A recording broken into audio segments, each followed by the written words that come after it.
Okay, so I'm going to go ahead and get started. So, hello everyone. Thank you for joining. For those of you who don't know me, my name is Stephanie Katartis, and I'm a PGY1 pharmacy resident here at Stony Brook University Hospital. Today, I'll be presenting on Don't Sweat the Fall Stuff, Prevention of Falls in the Elderly. Okay, so before I begin, just a disclaimer that I have no financial interests, arrangements, or affiliations with any organizations that could be perceived as a real or apparent conflict of interest in the content of this presentation. Okay, so here are today's objectives I have for the pharmacists and pharmacy technicians that are here respectively. So for pharmacists, our first objective is to identify modifiable risk factors for falls in an older adult, to recognize the health-related and economic burden of a fall, to review non-pharmacologic counseling points for a person you identify as a high fall risk, to distinguish medication classes that put patients at a higher fall risk, and to describe the mechanisms behind the falls for the medication classes discussed. For pharmacy technicians, the objectives for today are to identify risk factors for falls in an older adult, to also recognize the health-related and economic consequences of a fall, to discuss the roles each interprofessional team member plays in regards to fall prevention, and to list non-pharmacologic interventions that can be made to implement fall prevention. So before we get started, what exactly is a fall? Generally, it's known as an unintentional injury. However, the World Health Organization defines it as inadvertently coming to rest on the ground, floor, or other lower level, excluding intentional change in position to rest on furniture, wall, or other objects. So these falls usually occur either outside the home, such as in the yard, the street, or in a public place. And the ones that occur inside the home happen most frequently in the bedrooms, kitchens, and bathrooms. So some epidemiology. So in the United States, about 1 in 4 older adults report falling each year. This equates to about 36 million falls in 1 year. And the prevalence of falls in New York State is about equal to that of the national average. So these falls resulted in about 3 million emergency department visits, 950,000 hospitalizations, and 32,000 deaths in just 2018. So falls are the leading cause of injury-related death among those ages 65 and older. And the age-adjusted fall death rate is 64 deaths per 100,000 older adults. And fall death rates have increased of about 30% from 2009 to 2018. And as the number of Americans aged 65 and older grows, we can expect that number of fall injuries, as well as the cost to treat those injuries, to soar, especially in the growing population of those 85 and older, with the increased life expectancy we see nowadays. And the CDC has a good depiction here, and they predict that by 2030, there'll be 73 million people who have fallen in that year. So some consequences of falls. First, of course, it affects the patient's overall quality of life. It can result in short or long-term loss of independence, and patients may be displaced from their home that they lived in for so many years, or become separated from family members that they lived with due to possible risk of nursing home placement. They also have now a new reliance on assistive devices for ambulation, so they may not be able to really complete tasks as fast as they used to. And of course, it can result in injuries, either more superficial ones, such as bruises or sprains or cuts, or more severe ones, such as hip fractures, brain injury, concussions that can even lead to death. And of course, if you have a fall, you're at increased risk of a future fall. So the World Health Organization report from 2007 included information that of the 30 to 50% of people in long-term care institutions that fall each year, about 40% of them had a recurrent fall.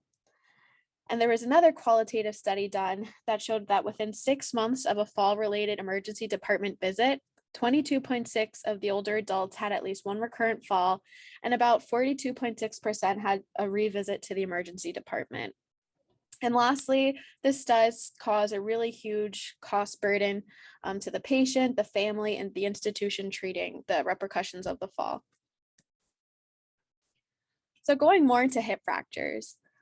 More than 95% of hip fractures are caused by falling, usually when the patient falls sideways. And this is so significant because the 1-year mortality rate associated with post-hip fracture is 21%. So that's about 1 in 5 people who die within 1 year of having a hip fracture. Women do tend to fall more than men, and those with osteoporosis are at higher risk for fractures due to the disease weakening the bones and making them more likely to break. So it's a good idea for these patients to be adequately supplemented with vitamin D and calcium and other therapies to help manage their osteoporosis and prevent fractures. And of course, with hip fractures, we do see the diminished quality of life since it involves such a huge recovery period for the patient as well as the family caregivers, and can include rehabilitation to help patients gain back their range of motion. And of course, increased costs. So there is a yearly estimate cost of $5.96 billion to the United States healthcare system from hip fractures alone. And this could be due to the longer duration of hospital stay that it requires, or from the possible procedures that come from it, or medication use. So looking more into the cost burden. So about $50 billion is spent on medical costs each year related to non-fatal fall injuries, and about 754 million spent related to fatal falls. So this includes direct medical costs such as the hospital and nursing home fees, the services for doctors and other professionals, rehabilitation, medical equipment, prescription drugs, or insurance processing fees. So in New York State, the direct medical costs in 2014, the total cost was $3.373 billion. Medicare paid about $1.975 billion, and Medicaid $947 million. However, these direct costs do not account for the long-term effects of these injuries, such as the disability, the dependence on others, the lost time from work, as well as lost time from household duties, and overall reduced quality of life that these patients may have. So now that we see the serious repercussions that a fall can cause, what are some risk factors a person might have that can help us screen for this risk? So we have the non-modifiable risk factors, which are risk factors that we cannot change about the patient. So having an older age, usually those 65 and older. Sex, women are more likely to experience non-fatal falls than men. Race, there have been several studies to suggest that the risk of falling is about 33 to 60% higher among Caucasians in the United States. And having a history of fall puts you at higher risk of having a recurrent fall. So some modifiable risk factors, which are risk factors that we can change, would be gait strength and balance deficits, medications that the patient is taking that can increase their fall risk, some home hazards, vision problems, foot issues or wearing inappropriate footwear, and alcohol use. So some comorbidities can also put someone at higher risk for falls. So first we have osteoarthritis. In a 2015 arthritis care and research study, people with pain in one lower joint, either their knee or their hip, were about 53% more likely to fall. And those with chronic pain may try to avoid putting pressure or stress on more painful extremities of their bodies, and this can alter their gait and balance. We also have vision impairment, such as glaucoma or cataracts, where patients unable to see where they're going. Cardiac conditions such as atrial fibrillation, which can cause syncope or fainting, dizziness, and impaired consciousness. Patients with a stroke may be at a higher risk of having unilateral weakness or impaired coordination, or even some perceptual difficulties. And then foot deformities, as well as Parkinson's disease and dementia, can all lead to some gait abnormalities. Urinary incontinence can increase someone's risk of a fall. Those who have the sudden urge to urinate, especially during the evening, and they have to get out of bed numerous times to use the restroom, this can put them at a higher risk for falls. Diabetes can lead to the risk of retinopathy or peripheral neuropathy, especially if it's not being adequately treated. Depression and obesity. In this case, a lot of the sedentary behavior that you might see from these disorders can cause some muscle atrophy and decline muscle strength. And of course, malnutrition. Also here you may see muscle mass loss, as well as increased weakness and frailty. And we have multiple sclerosis and seizures. So all these comorbidities can put someone at a higher risk, especially if they're not well managed for a fall. So patient case. ET is an 82-year-old female with a past medical history of type 2 diabetes, hypertension, chronic back pain, and depression, presenting to the ED for a feeling of numbness or tingling in her right foot. Patient reports noticing the sensation about 3 weeks prior. During her admission interview, the patient reported that she uses a cane to help ambulate. She reports being adherent with all her medications. So what are some risk factors that put ET at a greater risk for falling? And you can enter your answer in the chat.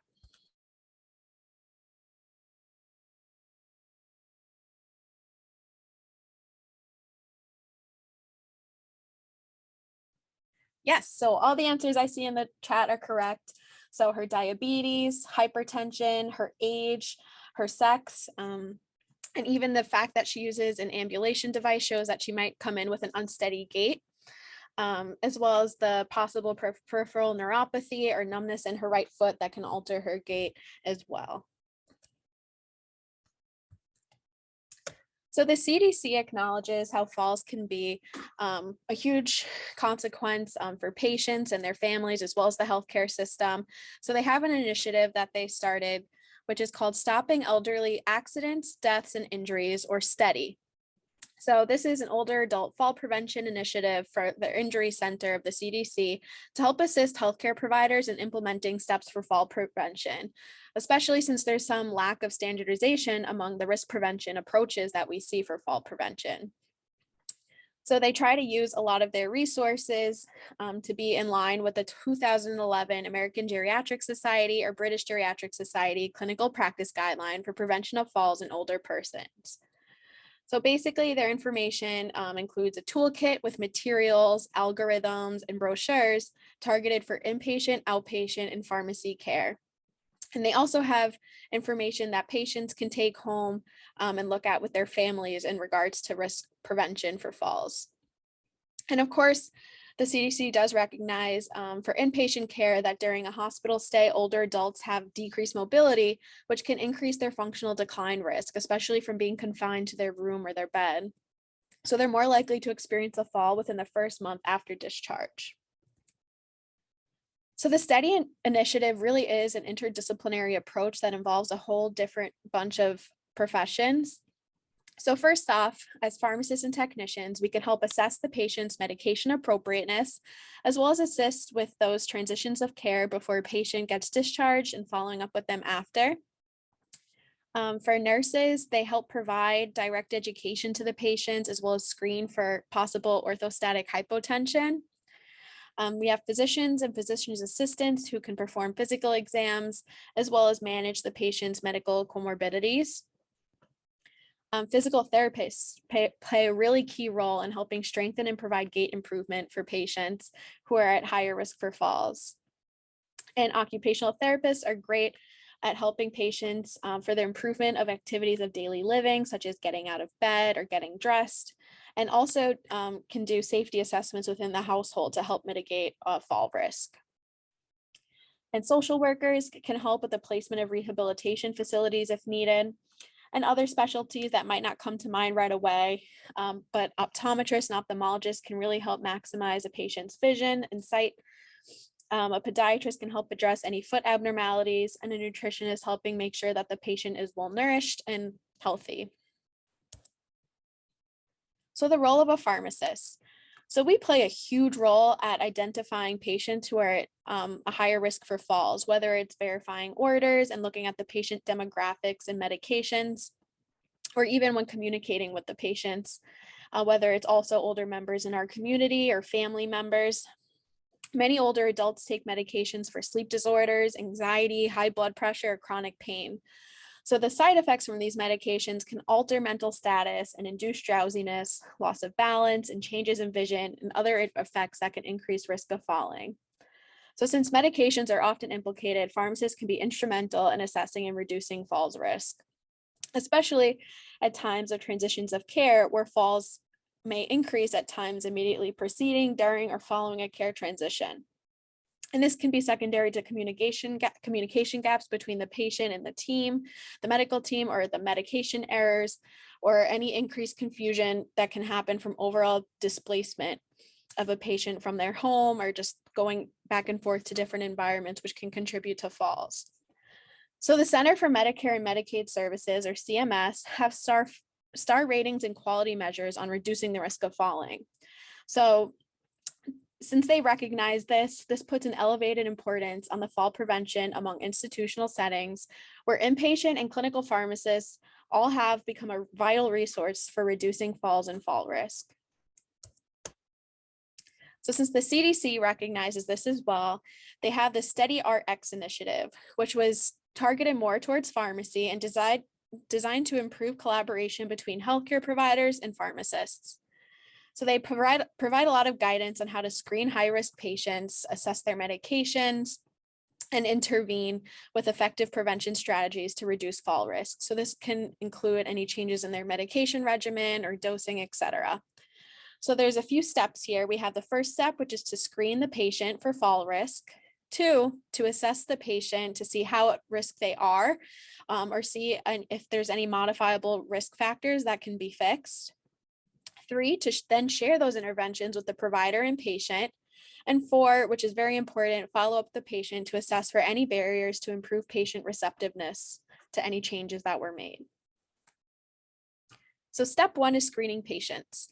We have different questionnaires and checklists that the Steady RX initiative was great at providing, such as the pharmacy fall risk checklist. So this includes a whole bunch of questions such as, have you fallen in the past year?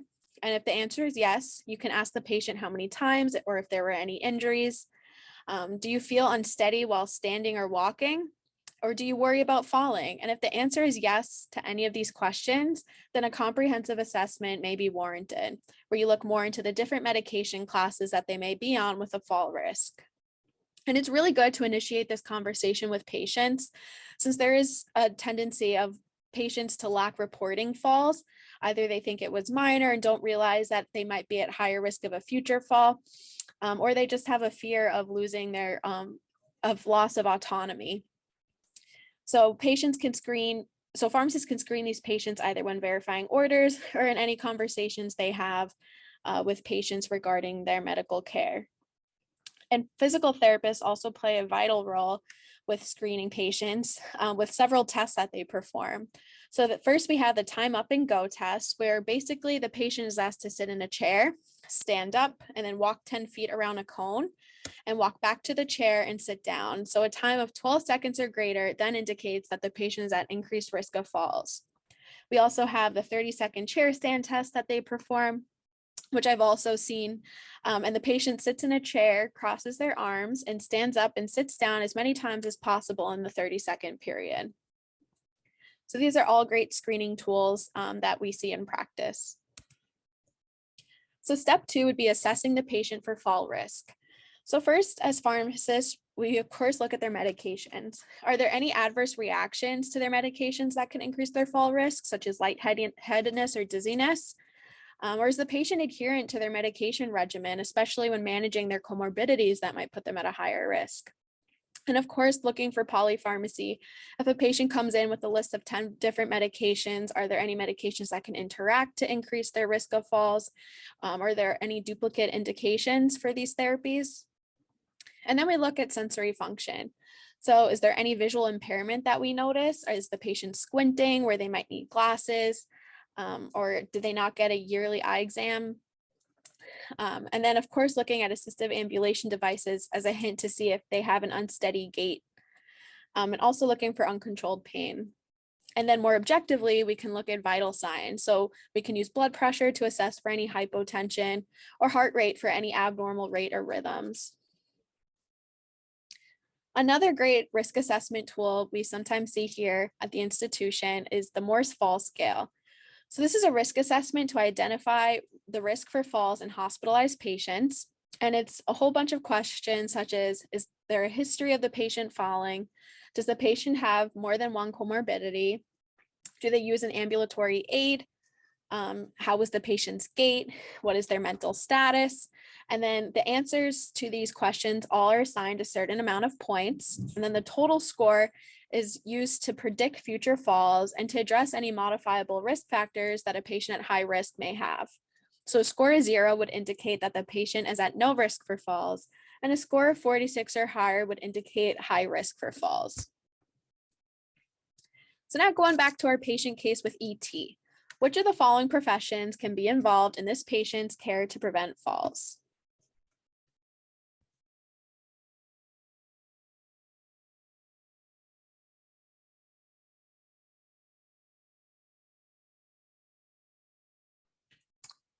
Okay, yes. So the answer is D, all of the above. So the podiatrist, again, can help address any foot abnormalities. The endocrinologist can help make sure that the patient's diabetes management is being optimized, as well as the physical therapist helping address any gait abnormalities or helping provide more strength for the patient. So now we screen for patients, we assess their fall risk, and now we're going to intervene. So first we have our non-pharmacologic interventions. So these include house modifications. So we can refer, which I'll go more over in the next slide, but we can also refer patients to a specialist for vision loss or foot abnormalities. So making sure they replace their eyeglasses if needed and go to their yearly eye examination, as well as that they're wearing proper footwear. We can also recommend that patients get up slowly from bed or chairs, especially if they're more apt to becoming dizzy after getting up quickly. Or if they're rising from bed, especially if they need to go to the restroom multiple times over the night, we can recommend that they limit fluid intake from about 2 hours from bedtime to avoid nocturia. And if they do have to get up from bed, they can kind of swing their legs off the bed first, wait a moment, and then rise from the bed. And also we can recommend the patient do Tai Chi or any sort of exercise that have been studied to improve balance and strengthen the legs in these patients. So looking more into the home hazards. So a good recommendation for patients first is to wear socks with traction like we see here at our institution, or even well-supported shoes. So soles with a traction, cushioning, and a low heel. We can also recommend that patients have frequently used items in safe reach so that their favorite mug or bowl is not on the top shelf in their kitchen, and that anything that they may need over the night is next to them at their nightstand. We can also recommend that they keep the floors clutter-free, so removing any loose throw rugs or using double-sided tape to help tape the rugs down and keep them from tripping over it. We can also recommend handrails and lights near the steps, grab bars in the bathroom, inside the tub and next to the toilet, non-slip mats in the shower, as well as just overall having good lighting throughout the house so the patient can see where they're walking. And if the patient does have any pets, we can recommend little bell collars for their dogs or cats so that can hear their pets and avoid tripping over them. So now moving on to more pharmacologic interventions. Before I go into the different interventions, how do we even know that the pharmacological interventions can decrease someone's fall risk? So this is a study that was done to determine whether an emergency department initiated fall prevention intervention by pharmacists and physical therapists can reduce subsequent fall-related and all-cause emergency department visits and hospitalizations in older adults. So this was a randomized controlled trial that was done in a city in Rhode Island that conducted this trial from January of 2018 to October of 2019. So patients who came in were asked whether they had experienced a slip, trip, or fall in the past week. And then these patients were randomly assigned one-to-one to an intervention or usual care arm. So patients who were included in this study were emergency department patients who came in who were aged 65 years and older, especially those who came from the community or an assisted living facility, patients who presented to the ED within 7 days of a fall, and ED clinician had plans to discharge the patient from the emergency department. Patients who were excluded included individuals with altered mental status, like those who came in with intoxication, or patients who were homeless and could not provide a telephone number for follow-up. And there were also patients excluded from nursing homes, since the interventions that this study had were more targeted to patients who were going back home or into the community. So the study participants in the intervention arm received a brief tailored pharmacy and physical therapist consultation in the ED, and this was termed the geriatric acute and post-acute fall prevention. So the physical therapist performed a lot of the assessment tests that I mentioned earlier and referred the patient based on their risk to the community fall prevention program, or advised for either outpatient or home physical therapy, or even a referral for occupational therapy. The pharmacist performed a bedside evaluation after reviewing the patient's electronic health record for any recently dispensed medications, and then provided a medication therapy management session with the patient, using a lot of motivational interviewing, which is asking a lot of open-ended questions to help determine the patient's knowledge of their medications and willingness to make changes. So the pharmacist would identify 1 to 3 medications that could be stopped or modified to reduce fall risk. And this was communicated to both the participants as well as the emergency department treatment team. After, a medication-related action plan was formulated and automatically sent to each participant's primary care provider at the end of the ED visit. So a lot of these changes were at the discretion of the primary care physician and were not necessarily enacted on by the ED clinician, which is worth noting. So now looking into study outcomes. So out of the 284 patients that were screened, 110 were included in the study. So about 55 patients in each treatment arm. So compared with the usual care participants, the intervention participants were half as likely to experience a subsequent ED visit, and 1/3 is likely to have a fall-related ED visit within 6 months. And the intervention participants experienced half the rate of all hospitalizations in comparison to the usual care arm. However, there was no difference in the fall-related hospitalizations between groups. So do you think we should use a similar approach at other institutions? This study concluded that a multidisciplinary intervention initiated in the ED may reduce 6-month emergency department re-encounters. And there really is not much harm associated with these interventions, and the patients do benefit from the education on their medications and different ways to reduce fall risk. So when a patient looks through the patient's medications, what do they review? So first, it's important to identify any high-risk medications, which I'll be going more into in the next consecutive slides. We can look for any drug interactions or medications with similar adverse effects that can be exacerbated when used in conjunction with each other. Looking for any unnecessary medications, we can focus on tapering down or discontinuing medications that don't really have a compelling indication, or for where the potential harm is greater than the benefit. And we can also make sure that the patient is on an appropriate dose for their medication, is not on any duplicate therapies, and is really getting the optimal therapy for their comorbidity management. And most importantly, patient education. So education on the safety measures a patient can take to mitigate their risk of falls. And now looking more into polypharmacy. So over 90% of older people use at least one prescription, and more than 66% or 2/3 are using 3 or more prescriptions in any given month. So polypharmacy is a chronic co-prescription of several different medications, and usually 5 or more medications is indicative of having more significant factors associated with falls among the older people. It's also good to check to see if the patient is being prescribed these medications from multiple doctors, like their cardiologist versus their primary care physician, who may unknowingly prescribe medications that have similar indications or medications that can interact, leading to the inappropriate prescribing of some medications. And again, we might see more of a risk of the adverse events that can occur from using a lot of these medications in combination with each other. So as pharmacists, we can perform medication reconciliation to really assess for this. Now, what is the Beers criteria? So this was originally created by geriatrician Mark H. Beers with his colleagues in 1991. And basically, the geriatricians grouped medications to potentially avoid or consider with caution because they often present an unfavorable balance of benefits and harms for older people. And then this term was coined the potentially inappropriate medication, or PIM, use in older adults. And this was mostly designed for healthcare professionals.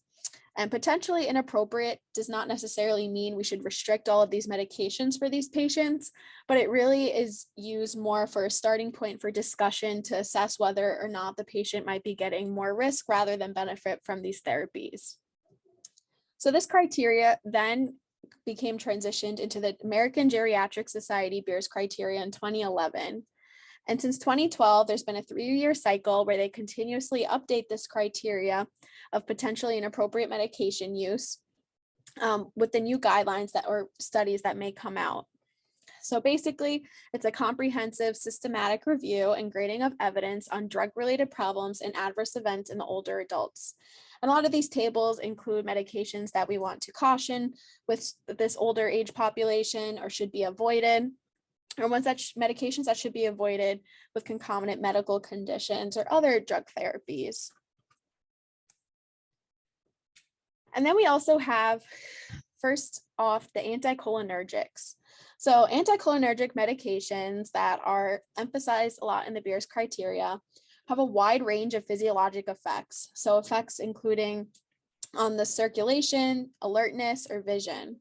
And this mechanism comes from the competitive inhibition of muscarinic receptors that blocks the action of a neurotransmitter called acetylcholine in the central nervous system, or CNS, and periphery.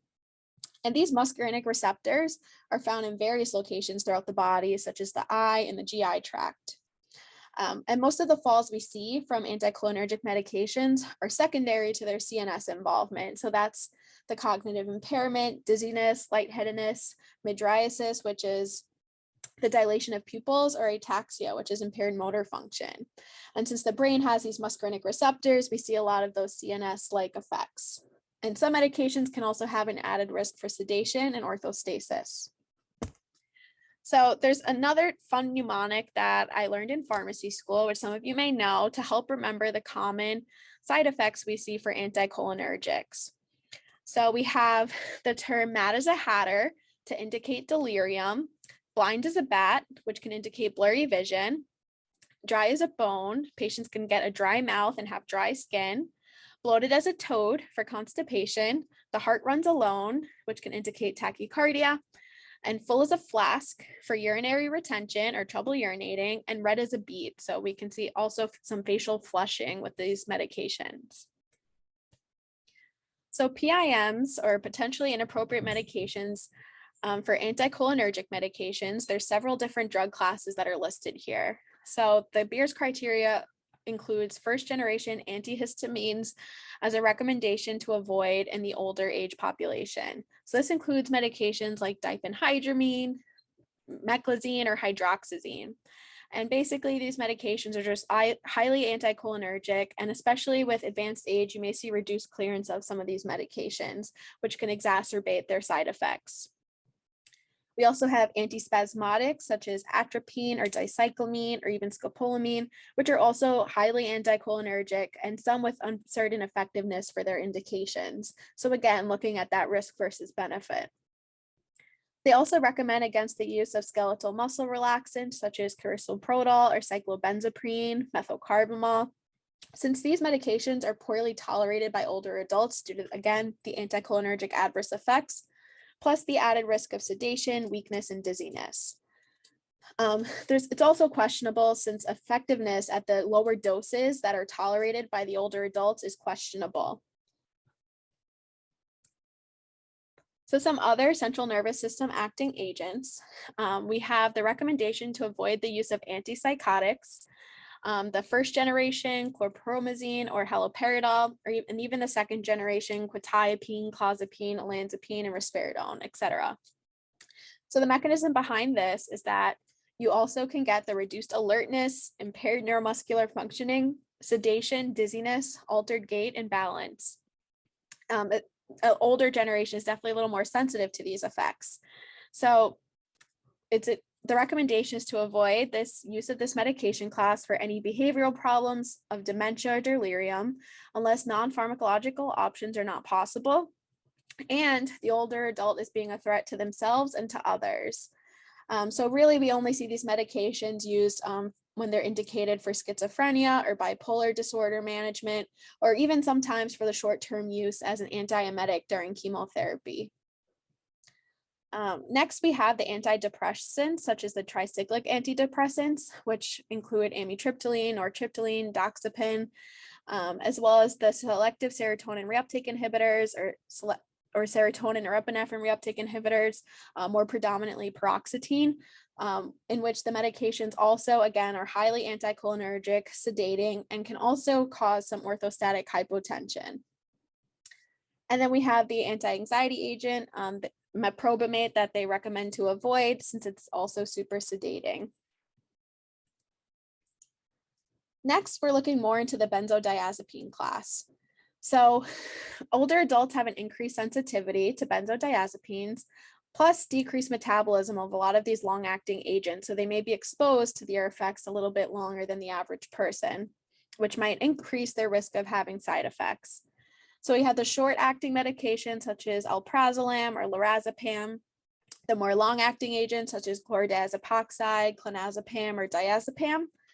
And then we have the benzodiazepine receptor agonists, or the hypnotics such as azopiclone, zaleplon, and zolpidem, also known to as the Z drugs.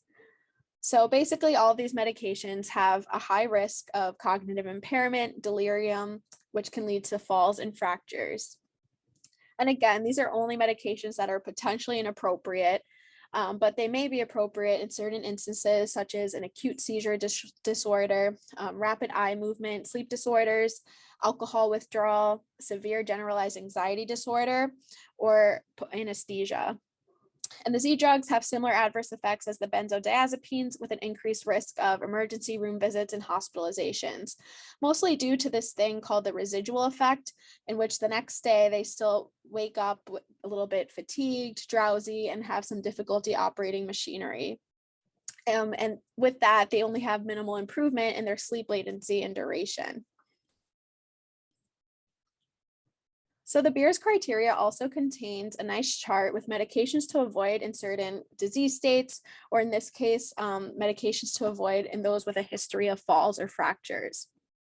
So they recommend against the use of anti-epileptics such as carbamazepine or phenobarbital, antipsychotic drugs, benzodiazepines, antidepressants, opioids, since all of these have the adverse effects that can cause the ataxia, sedation, impaired psychomotor function, and syncope. So the recommendations that Beers criteria provides to avoid the use of these agents unless safer alternatives are not available, and to avoid the use of anti-epileptics, of course, except for seizure and mood disorders. And for opioids, to really try to avoid using these medications unless we're in the setting of severe acute pain. The Beers criteria also contains some recommendations in regards to certain drug combinations to avoid. So they recommend here against the use of 3 or more CNS active drugs. So that includes a lot of the medications that I went over, like antidepressants, antipsychotics, antiepileptics, benzodiazepines, and opioids. They also recommend against the combination of opioids and benzodiazepines, or opioids plus gabapentin or pregabalin, due to that increased risk of sedation that can increase someone's risk for falling. And now transitioning more into the mechanism of orthostatic hypotension, which can increase someone's risk for falls. So basically it's measured by having the patient lie down for about 5 minutes and checking their blood pressure, and then having the patient stand and checking their blood pressure again within 3 minutes. So if the patient has a drop of at least 20 millimeters mercury in their systolic blood pressure and or 10 milligrams mercury in their diastolic blood pressure within 3 minutes after standing up, that's indicative of orthostatic hypotension. And this could be a side effect from also several different medications, such as diuretics, alpha-adrenergic blockers, antihypertensives, as well as some vasodilating agents, and even with some tricyclic antidepressants. So the mechanism behind this is that usually when we stand up, our blood vessels constrict. However, in this case, our blood vessels do not constrict as we stand up. So there's an increased downward pooling of venous blood. This decreases the venous blood that is then going to be returned to the heart, which reduces the stroke volume and cardiac output and overall decreases our blood pressure. So then we get that transient diminished blood flow to the brain, which equals a transient decrease in brain oxygenation that can lead to a patient becoming very lightheaded and possibly losing their balance and falling. So next we have the cardiovascular agents that are potentially inappropriate medications to use in this patient population. So first we have antithrombotics such as dipyridamole, which is an oral short-acting formulation that they recommend against because of the risk of orthostatic hypotension. However, they do say that the formulations for an IV cardiac stress test or the formulation containing aspirin in combination with the agent is acceptable. They also recommend to avoid central alpha agonists such as clonidine, guanfacine, and methyldopa, again, for that risk of orthostatic hypotension and some adverse effects involving the CNS, as well as some bradycardia or slowing down of the heart rate. There also is the recommendation to avoid peripheral alpha-1 blockers such as doxazosin, prazosin, or terazosin due to, again, the high risk of orthostatic hypotension. However, this recommendation is more geared to avoid the use of these agents as an antihypertensive indication. Next, we have endocrine therapies. So a lot of these recommendations come from the mechanism behind hypoglycemia. Since the brain depends on blood sugar as its primary source of energy, hypoglycemia, or low sugar in the blood, interferes with the brain's ability to then function properly. So this can cause the patient to have some dizziness, headache, blurred vision, difficulty concentrating, and other neurological symptoms, which can all increase their risk of falling. The Beers criteria recommends against the use of sliding scale insulin that does not contain any basal insulin or long-acting insulin in conjunction with the short-acting or rapid-acting insulins. So they really don't want, they recommend someone to not have just a regimen based off of short-acting insulins that is purely dosed according to current blood glucose levels. Basically due to the higher risk of hypoglycemia you may get from not having an optimized insulin regimen without any improvement in hyperglycemia. So again, looking at that risk versus benefit. They also recommend against using long-acting sulfonylureas due to the higher risk for severe prolonged hypoglycemia. In these agents, we can see such as glimepiride, chlorpropamide, and glyburide. And for chlorpropamide, we may also see prolonged half-lives in older adults. So they may be more apt to having those hypoglycemic episodes. So just to kind of summarize, overall, the American Geriatric Society Beers criteria updates from 2019. First, they incorporated the table that lists drugs with strong anticholinergic properties. And they also added mescopolamine and pyrilamine to that list of anticholinergic agents to avoid. Another change was the addition of glimepiride to the list of sulfonylureas to avoid, as well as the addition of the different Z drugs that I mentioned earlier that should also be avoided in older adults. SNRIs were added to the medication list to avoid for patients with a history of falls or fractures. And peripheral alpha-1 blockers were already on the Beers criteria. However, again, they specified that they want us to avoid the use of this agent as an antihypertensive due to the risk of orthostatic hypotension. So what are some therapeutic alternatives we can offer these patients who might be taking these high alert medications? So if a patient is taking diphenhydramine for some of their allergies, we can recommend that they consider a second generation antihistamine such as loratadine, which has a little bit less of a sedating effect. In regards to hypertension, we want to make sure that they're on the guideline first line therapies such as ACE inhibitors and calcium channel blockers that are started at a lower dose and titrated up based on how the patients react to the effects of these antihypertensives. In regards to their management of diabetes, a common regimen we see for insulin is having a basal insulin or long-acting insulin in combination with short-acting insulin before meals or at bedtime as well. And really just trying to personalize an anti-hyperglycemic medication regimen for that patient. So looking at other comorbidities, such as heart failure that they may have, where therapies such as GLP-1 agonists may provide very beneficial effects for them for both comorbidity management and have a lower risk of hypoglycemic episodes in comparison to the sulfonylureas. In regards to insomnia, a patient can consider first non-pharmacologic strategies so we can educate them more on sleep hygiene, or we can recommend an over-the-counter melatonin supplement. And in regards to pain, instead of going straight to the use of opioids for more mild and moderate pain, we can consider recommending acetaminophen and NSAIDs if the patient can tolerate them as multimodal approach. So having that synergy effect from having two different forms of pain medication, which can help effectively manage someone's pain, and then working your way up to opioids. So going back to our patient ET, so now we have her medication list. So ET is taking metformin, 1,500 milligrams daily, oxycodone every 6 hours as needed for pain, lisinopril 40 milligram tablets daily, clonidine transdermal patch applied weekly, paroxetine 30 milligram tablet daily, and zolpidem 5 milligram tablet every evening. So which medications are increasing ET's risk of falling?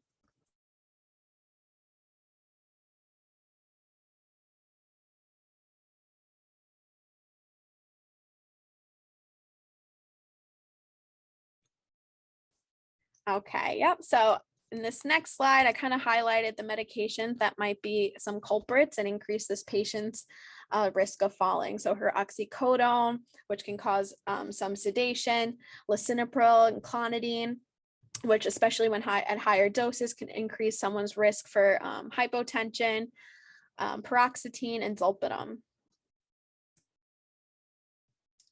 So of course, we screened our patients, assessed for any modifiable risk factors, we intervened, and now it's time to follow up. So we should follow up on symptom management after any medication adjustments for these patients, as well as educating them on notifying their doctor if they're experiencing a lot of dizziness from some of their antihypertensives, so that can be dose adjusted accordingly. And also having the patients asking them if they experienced any falls, especially after the addition of any of those high risk agents. And also helping to reduce adverse outcomes by optimizing their comorbidity management. So basically making sure that all those comorbidities that I mentioned earlier that are well managed that can increase their fall risk. And of course, transitions of care is very important. Here at our institution, we use the BOOST program, or Better Outcomes for Older Adults Through Safe Transitions, which is recognized by the Centers for Medicare and Medicaid Services and Innovation as an evidence-based approach to help decrease readmission rates.